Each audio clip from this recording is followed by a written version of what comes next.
Wednesday morning Bible study.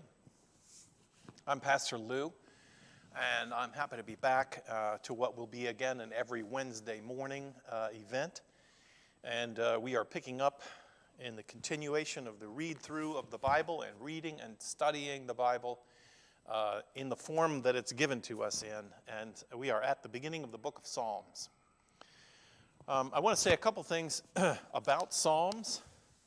To help us to get an orientation to it. I found some things that I thought were very interesting, and I made marks on them in the book that I use as a companion study for this, and so I thought I should just share some of it with you. It's always important, I think, you can't just pick up the Bible and read it, any more than you could just pick up a letter that you found on the side of the road, pick it up and read it, and without context, without knowing who wrote it, without knowing who it was written to, without knowing any of the events around it, you very likely would never be able to really understand what the letter represented. It's true also of the Bible. So we're not trying to distract, we're trying to enhance our ability to understand the Bible. And that's what we mean by reading the Bible, reading and understanding it. The first thing I want to say is that the book of Psalms is similar in some ways in its existence to books that support our life as a congregation here as a Presbyterian church. We have, I was actually going to grab one of them. I'm going to do it.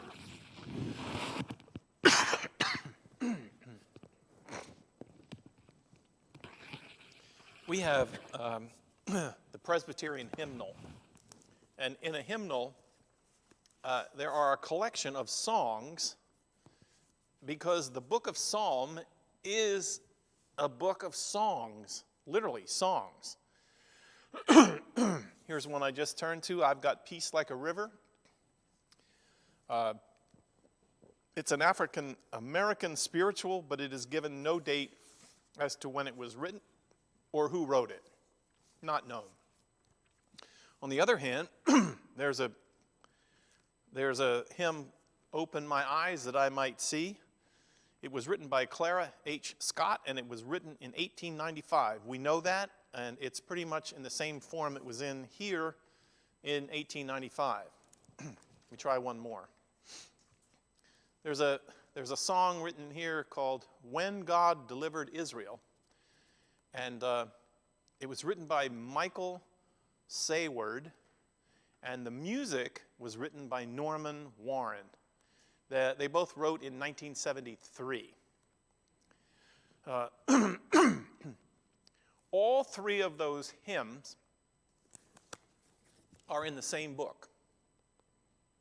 One from some unknown period of African American history, one from 1973, and the other one, I don't know, 1854, something like that. So in our hymn book, there are hymns that range. Here's one that, Prepare Ye the Way, which comes from the Swenken, a Swedish hymn book back in 1697. My point is this. The book of Psalms is a hymn book. While it's a book, it's not written in the same year. It's not written by the same people. It's not written for the same purpose except to be a collection of songs we sing. These are songs that we sing when we gather as Christians in the year 2021. This hymn book, this collection of hymns, is one in a long line of collections of hymns that have been produced for the Presbyterian Church for, I'm going to say, hundreds of years. So I think it's important to understand that we've moved out of a book of history that's going to be in some chronological order, and we're instead, when we're studying Psalms, we're studying the hymns of the people of faith. Now,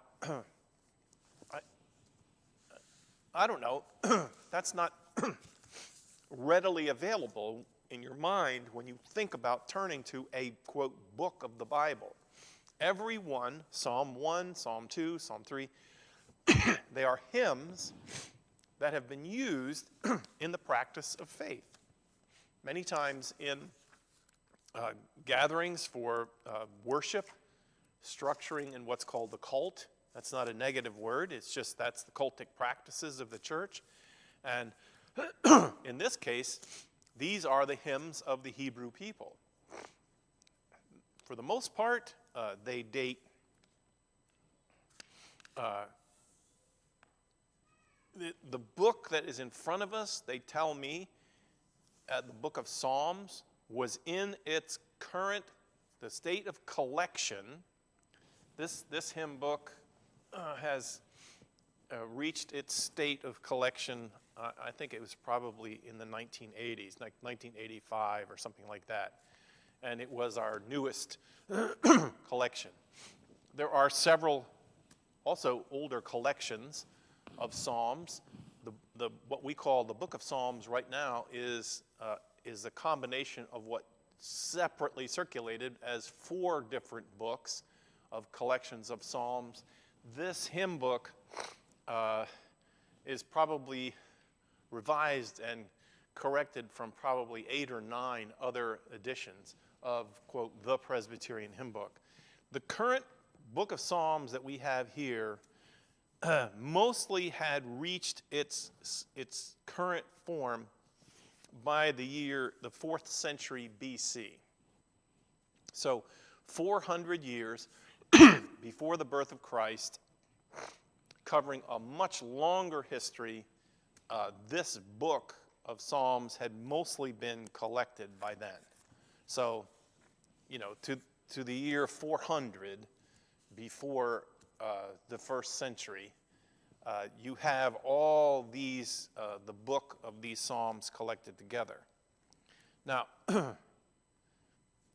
the second thing that is important, like I said, if you pick up a letter off the side of the road, it's important, if you want to understand what's going on, it's important to know who wrote it, or a context of who wrote it. This is a very difficult part of understanding the book of Psalms. It doesn't make interpreting it impossible, but you have to be careful because authorship of any of these Psalms is just almost impossible to determine. And you might say to yourself, well, how can that be? Because the Psalms will say right in the beginning of them, I'm going to read Psalm 3, a psalm of David when he fled from his son Absalom. Now, why would I make it harder than it is? It says right here, this is a psalm of David. And many of them do say, I think there are 50 times that it says these are psalms of David. Now, what you have to understand is, again, I'm not trying to make it more complicated, but there is a Hebrew, there's a Hebrew letter, which is the preposition that comes just before they wrote in Hebrew the psalm. It's a Hebrew letter, and unfortunately, one letter of the alphabet in Hebrew can mean the following things. So if you, that letter must be there in the front of the script of Psalm 3. However, the English translation translates and summarizes a Psalm of David. The letter from the editor could mean any one of these things. It could mean this is a psalm for David. The same letter, one letter of the alphabet, could mean this is a psalm by David, meaning it was written by David. It also could mean this is a psalm to David, which means it was dedicated to David. It also can mean, the same one letter can mean that it is a psalm with reference to or about David. It also can mean This is a psalm for the use of David. Oh my goodness. So when the editors have just made this assumption that that letter appearing there just means, okay, this is a psalm written by David. That's a superficial understanding, and it won't hold up. It could be any of these things. So listen, let me do it again. It could be a psalm for David, maybe not even in his present time. It could be a psalm by him, written by him, belonging to David as the author. It can be to David, or so a person 150 years after the time of David living can write a song to David. And it could also be in reference to David, or it could be for the use of David. Now, I'm saying that to you to say that as we read these things, these are some assumptions that we have to clear out of the way. So I'm going to read this paragraph from this commentator. In general, however, it may be safest to recognize that the majority of the Psalms are anonymous, the majority of them, and that no certain statement can be made about their authorship. Many of the Psalms' meaning or the context of the Psalms can be found within the context of Israel's worship.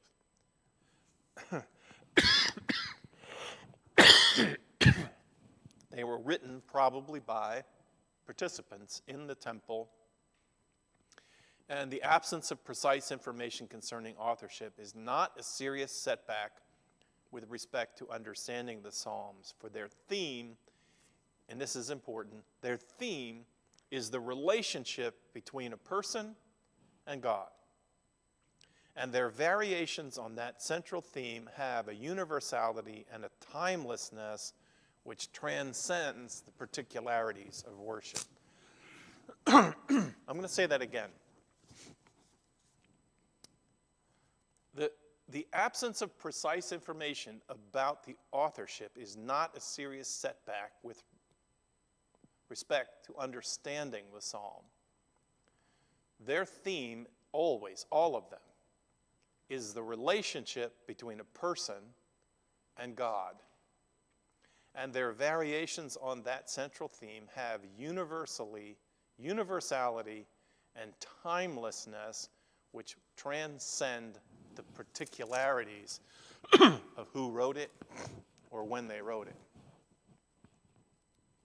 How many times have I said to my class that the God of the Bible is a God of relationships? And if you don't understand the language of relationships, or if you're not interested or you don't know about the landscape of what happens in relationships, you won't really understand what's witnessed to here. This is about a relationship between God and human beings, the whole entire book. And I've said before that you open the Bible, you can read some things that you can learn about what God is like, but you also open the Bible and you learn about what human beings are like. Well, in the Psalms, you get songs that tell you about the relationship, that sing about relationships between God and a person, God and human beings.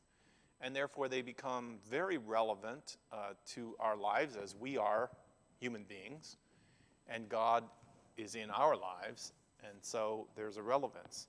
I think, one of the hymns that I turned to in here was an African American spiritual, and so we don't know who wrote it. We don't know when it was written exactly, but think about the connectivity that exists between African American spirituals and our journey as Christians. Very relevant. Do you understand it? You get it, because it's about, they are often about a human being's relationship to God and God's relationship to them. So, Same with the book of Psalms, all of them. Now, one thing further I wanted to say as I was preparing how we begin was this study, we're going to start with Psalm 1. Sorry, I have a frog in my throat today. We're going to begin with Psalm 1, and we're going to read it and talk through it. I was trying to look at my notes, trying to find my notes here on Psalm 1. All right. So, anyway, that's it. Those are my introductory remarks to the book of Psalms. And we'll read them and assume then that we can look for those relevant ideas, encouragements to our journey, our personal journey with God, and God's journey with us in this experience of faith. And these are the songs that guide us. Someone told me in seminary that we ought not to put too much pressure on ourselves as preachers, because most people sitting in the pews in churches have learned their theology not from sermons, because they don't retain the sermons. They hear them, they identify with them, maybe they carry that sermon with them for a while, but the place where most Christians get their sense of the system or the understanding of the broader doctrines of God is from the hymns. It's because we sing the hymns, and the hymns teach us the theology. That's where we get our theology from. That's why when they go to publish a new hymn book, they go through and they sometimes eliminate hymns that people love. But they take them out because they think that the understanding of the hymn has somehow, in the meaning of the church, has turned around the other way, and it doesn't mean in their minds what they... An example is that Onward Christian Soldiers is not in that hymn book. And as a tune and as a song, it's something a lot of Christians know. Onward Christian soldiers, marching as to war, with the cross of Jesus going on before. Now, people smarter than me, they start to look at that symbolism, and they know that it says, onward Christian soldiers marching, marching as if to war, not to war. It's not a war hymn. It's not. But it functioned and began to function in the life and the community of the faith as a battle hymn. It's like the battle hymn of the Republic. The battle hymn of the Republic is not a hymn about a battle, not ours. It celebrates that God is marching in the world and trampling out the grapes of wrath from which battles are formed. So the hymns are, in our hymn books, are weeded out for what's considered bad theology, misunderstandings of what we believe the Bible teaches us about what it's like to walk with God. In the case of Onward Christian Soldiers, unfortunately, all the way from the Nazis, all the way back to the Crusades, there have been people who have agendas, if you will, and they take the power of the gospel and God's way in the world, and they assume that God is on their side. You know, the sign of the cross has been used on banners, especially during the time of England and the wars against Muslims. It was the cross that was the battle sign that was carried on the shields, and the symbol of the cross was the conquering sign that many, many people were murdered under.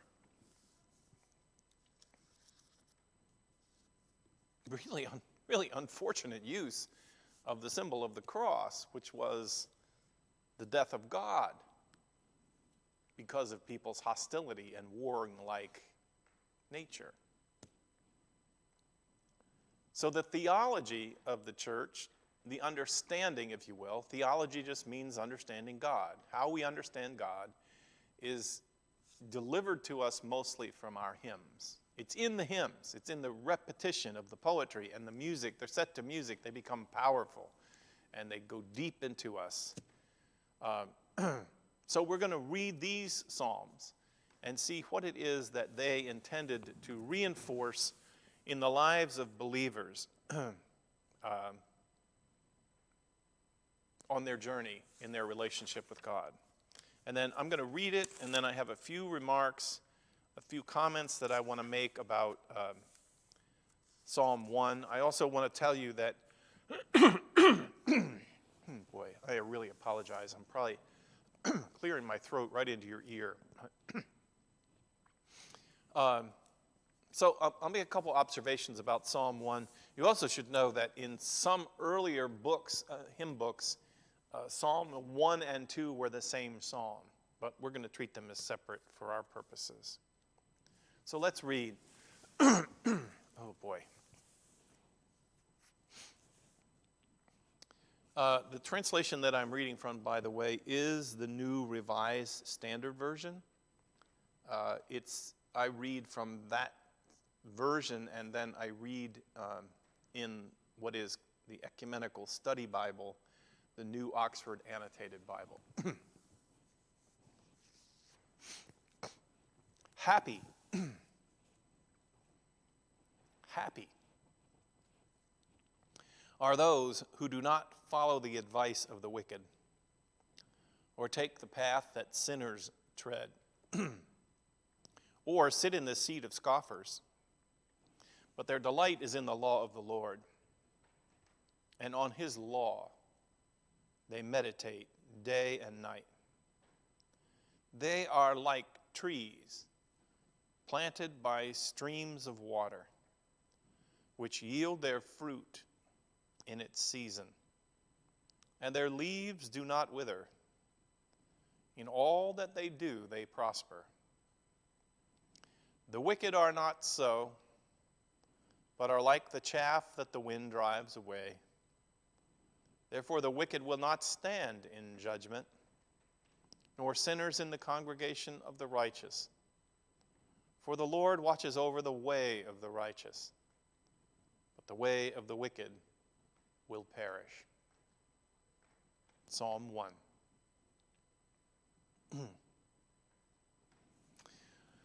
Now, the first thing I want to say is, I think is important, is the first word in my translation is happy. The advice, information behind this is that this is a didactic song. And what that means is it's a teaching psalm. It would be taught in the Sunday school. They would sing it. They would learn it in the Sunday school. Happy are the ways of those who follow God, and really unhappy and not good are the ways of those who follow in the ways of the wicked. It's a very either-or kind of thing. It sets out the thing that says if you want a happy life, if you want to have a life that brings pleasure and happiness to you, then you will meditate on the laws of God, and you will walk in the ways of God, which is the Torah.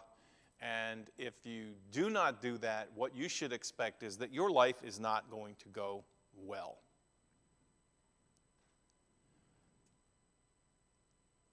Okay. The second thing I want to say is, so the teaching of this song, it may seem very, very basic, and it is very basic, but it's just one of those things. This is the fundamental, right? You want to have what do they say? Happy wife, happy life. This psalm simply says you want to have a happy life, you do what God tells you to do. The righteous person avoids all the dimensions of the way of the wicked. Therein lies the source of blessedness or happiness. It's quite simple. And there's other psalms that come back and teach us that understanding the Torah contributed to a long life. It contributed to a life that has peace and prosperity. For in the words of God's guidance and direction to us as human beings, God has set down the nature of a life which would reach its best fulfillment and for which you were created. So you want to find happiness? Follow in the ways of the Lord. Why? Because the Lord made you. Because the Lord is the one who created this life, and the Lord is the one who has, and by the Lord, they mean God, Yahweh. Yahweh created this, and if you want a key to its survival for the things you want most, happiness, prosperity, long life, a good life, follow the instructions. Now, there, in the psalm itself, it says, there's a simile, like a tree. You are like a tree. If you are like a tree and someone picks you up and transplants you into the desert, you're going to wilt, you're going to die, you're not going to have leaves, you're not going to be able to survive. But if you want to survive and you want to be prosperous and you want to be happy and you want to have a sense of having your rhythm, then you anchor yourself, you root yourself in the Torah, in the law of God, in the Word of God, in this case, the law, and meditate on it. And they mean meditate on it. They mean think about it and let it transform your life like a tree planted by the water. Your life will then be fed and you will have prosperity in your life. A tree can flourish or fade, depending upon its location. So too with you and me. The prosperity of the righteous, those who want to walk in the right way, reflects the wisdom of a life lived according to the plan of the giver of all life. Now, on a very simple and superficial way, that makes sense. Right? The wicked, in this case, they shall not prosper, and the life of wicked is summarized succinctly in a brief simile. They are like chaff. Now, the chaff is the shell that goes around the kernel of wheat. It's part of the produce, if you will, of a harvest, but it's the useless part. Once the seed is ripe, its protective shell is no good. It's then rubbed or shaped or ground off, and then it's blown into the wind. The wind separates the seed and the chaff from each other. The grain falls to the ground. Chaff, this is the simile for the way of unjust and unrighteous people.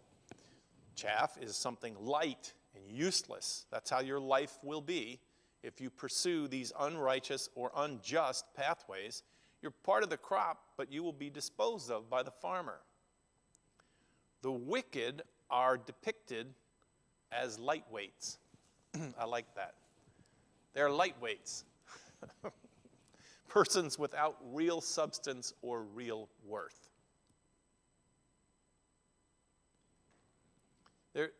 If you live,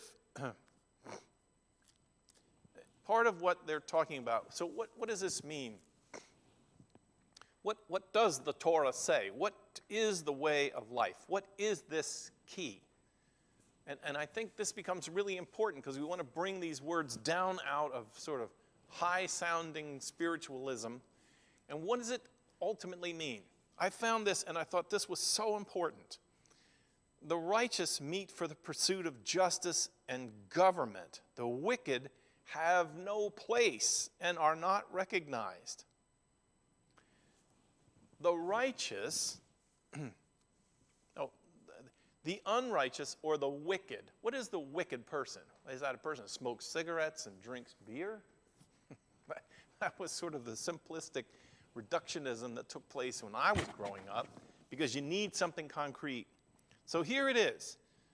The wicked are those who live for themselves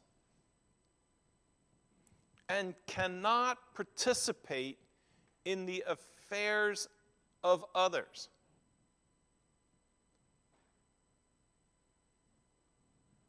So, according to the Psalter, the definition ultimately of the righteous and the unrighteous is the righteous are people who, when you study the law, when you really look at the law of God, it tells you that you were designed to live not for yourself.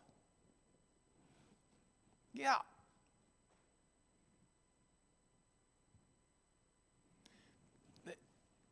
The righteous, they come together in the pursuit of justice. And justice is always much larger than fairness for me.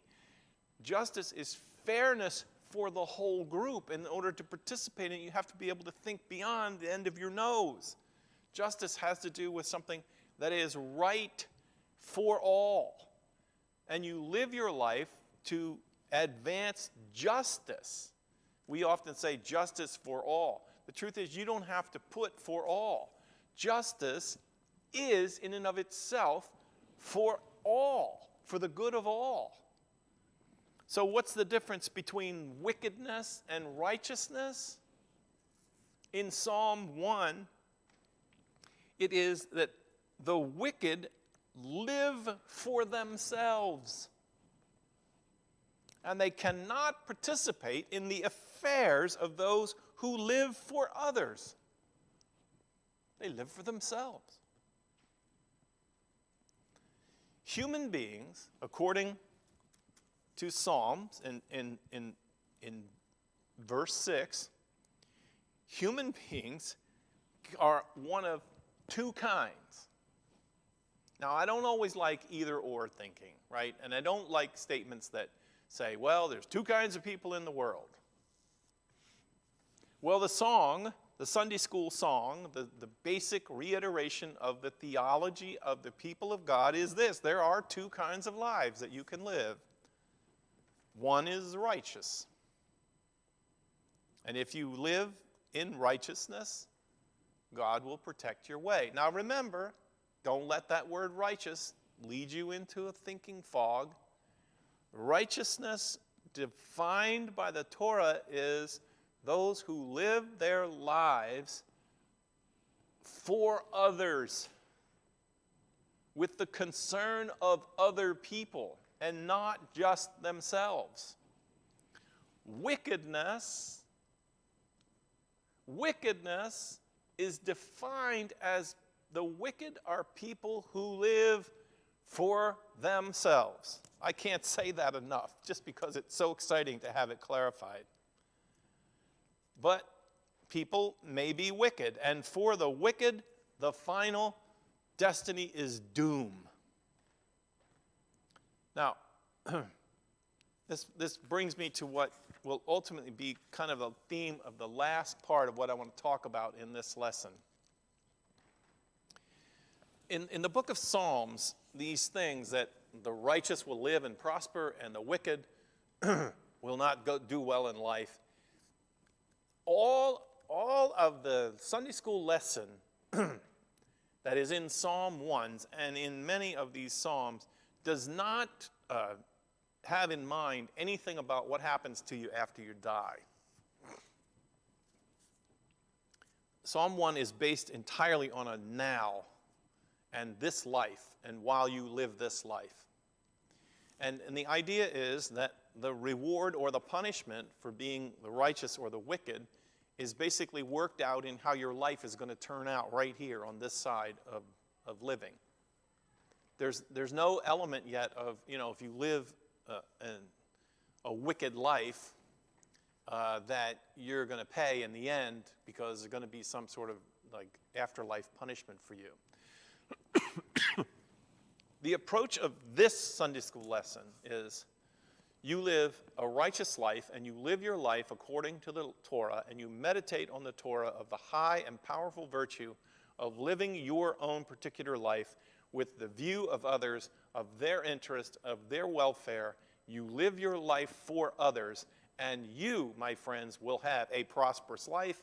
You will have a long life, and the key, the word that starts off is you will be happy. Or if you like the King James, it sounds very religious, you will be blessed. It really means happiness. A blessed life is a happy life. There's no,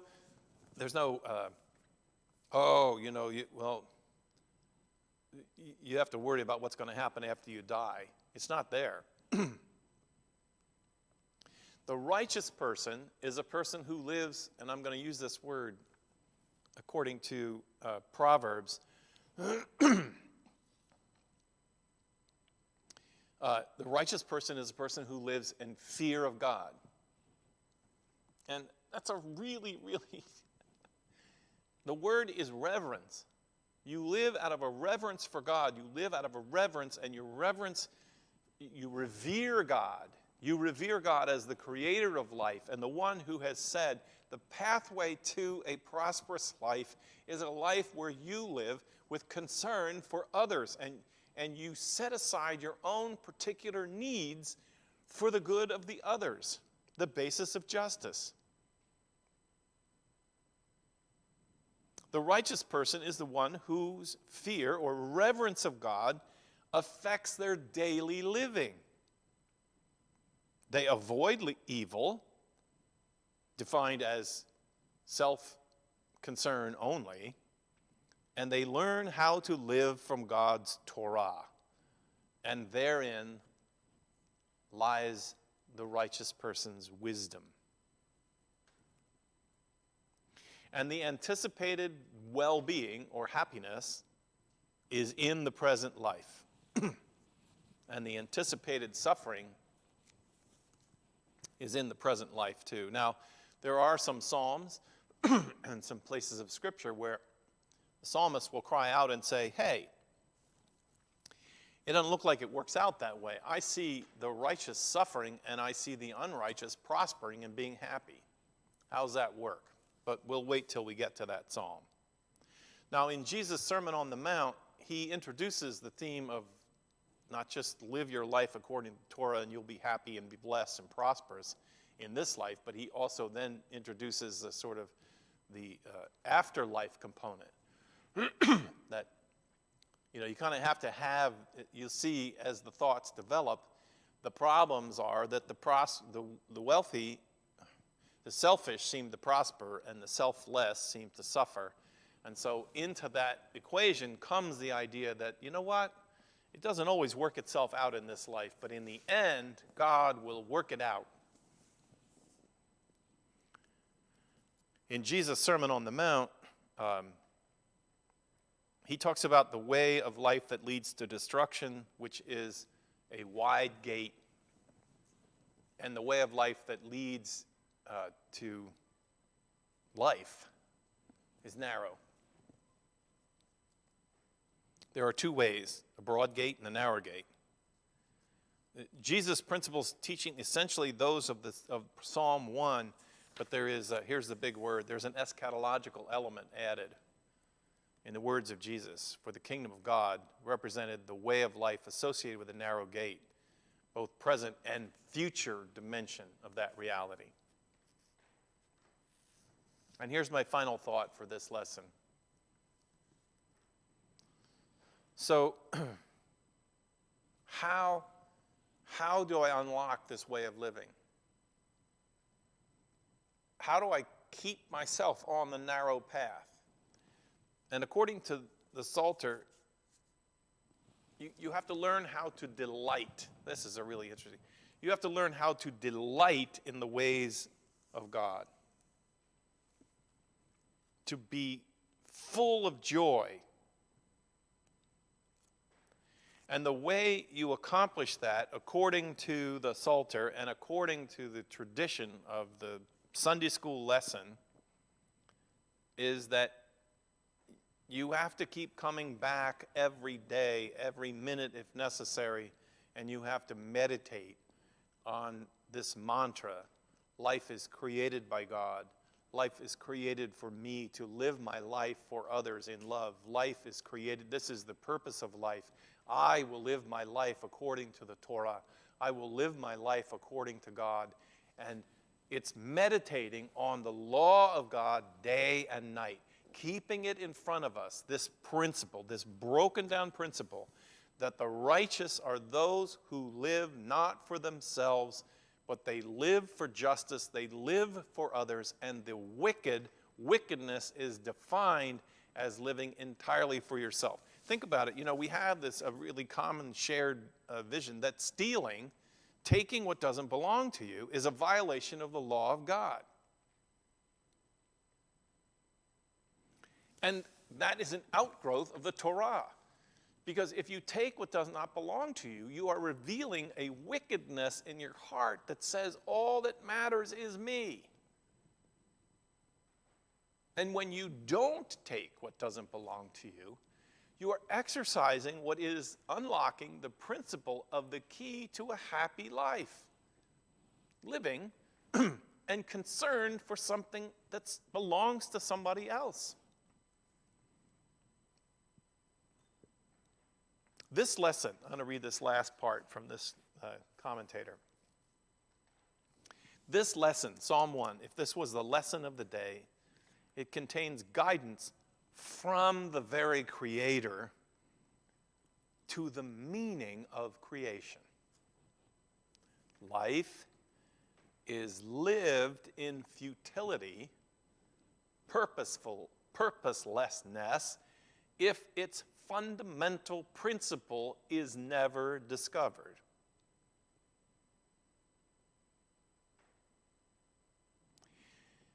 If the main principle of life, captured in the Torah, which invites us to live for others, in love, in service, in pursuit of justice,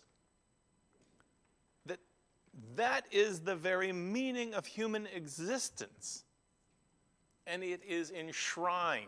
It's built into the walls. It's in every tune. It's in every place of our existence that we surround ourselves with as people of God, so that we do not lose our way. To discover that meaning, you will meditate on the law of God day and night. This is why it's so hard. We hear the law of God. Meditate on the law of God. It's not a list of rules. The heart of the Torah is this core. It's the key that unlocks what will give you a meaningful and purposeful life. Wow. So much there in Psalm 1. And I hope you enjoyed this little journey. I'm going to end here and hope that you'll be back next week, and we'll look at Psalm 2. And I'll try to take you in the same way inside the psalm so that it can speak to you. Meditating day and night on that principle of life. A life worth living is a life living as a righteous person with others in view. God bless you, my friends. I have you in view, and I pray that what I've done here will help you and bless you in your life as you're living it today. I will see you next Wednesday. God bless you.